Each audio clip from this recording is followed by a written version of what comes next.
now, from the Lewisville Police Department, former anchorwoman, Lieutenant Joni Eddy. I'm Joni Eddy. I'm a lieutenant with the Lewisville Police Department. I've been with the department for 13 years and have done a few different things while I've been here. I started as a patrol officer. Then I was a detective for about a year and a half. After that, I was promoted to sergeant. I spent 6 years as a sergeant, part of that time in patrol, part of it in criminal investigations again. And now I'm back in the patrol division as a lieutenant.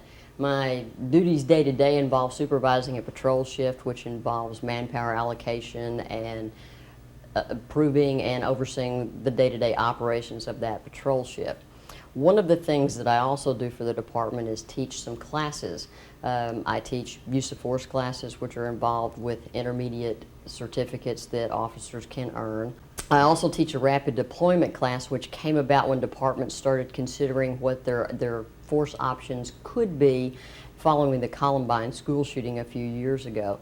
Lewisville has gotten with the Dallas Police Department and learned a technique which we've taught to our officers as well as some officers from other agencies, and I participate in instructing that class. I also participate in instructing a class that we do for officers every year, which is it's kind of a use of force update. When officers go to calls every day, they're asked to make force decisions. For the most part, probably 99% of the time, the decision and the force option that they choose is just verbal skills. They talk to people and we're able to work out their difficulties or help them to resolve their issues just by talking to them.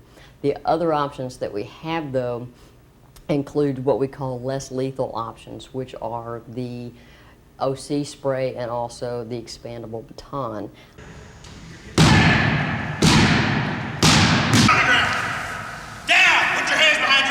If it's not working and you don't want it anymore, you don't want it anymore, because you don't need to be looking here, you need to be looking here.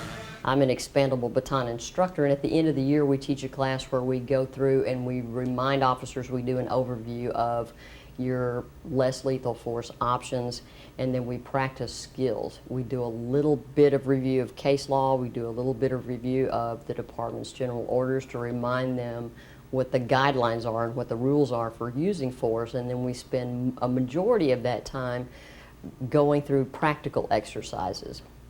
What we're looking for in the practical exercises is to remind officers of all of the things that they have available to them, because what sometimes will happen is we'll spend a lot of time in firearms training and a lot less time with your less lethal options, and so officers really aren't as comfortable with those as they are with some of their other alternatives. The advantage to less lethal options is that we're able to gain control of combative subjects without anybody getting hurt, either the officer or the subject that the force is actually applied to. And so that's why we have less lethal options available, because it gives officers a variety of techniques to gain control of non-compliant suspects without anybody actually getting injured, which is really the goal of any encounter that we have with anybody. Some of the things that we're looking for and that we're trying to help officers with in the training class and the recertification class are decision-making skills. Letting them know that, if your partner is taking a particular action, maybe you could consider doing a different kind of action. So those are the things that we're looking for when we're evaluating officers is, are they considering all the options that are available to them? And then also, are they applying these options appropriately? Is their technique correct? Are they doing the right things at the right times? And then we try to get them to give us some feedback on what it is that they did, why it is that they chose the things that they did, what they feel like they did well, what they feel like that they could have done differently now that they've had a chance to go back and evaluate that themselves.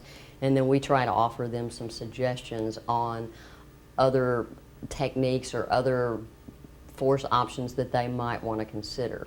Another force option that officers have is the use of a less lethal shotgun round. Many officers carry these in the trunks of their car. They're designated from the regular shotgun by the fact that the stock is orange, and so it's easy for officers to pick these out. These would be used in case, these will actually shoot what's called a beanbag round, which has got it's like a sock, it's like a little windsock that's got pellets on the inside of it. It's designed to stop a subject who is being aggressive. Most of the time it may be a subject who's actually displaying a weapon or trying to use a weapon toward the officer or someone else. And the idea is that you can actually deploy the round without actually causing permanent damage to the subject or hurting them seriously. In most cases, when you would use it, they would have a knife, more than likely. What you're going to want to do in the case of the less lethal shotgun round is to keep your distance from the subject, and that's why they're really effective when you have a subject that has a knife or another kind of edged weapon where you want to be sure that you keep a good distance from yourself and the suspect.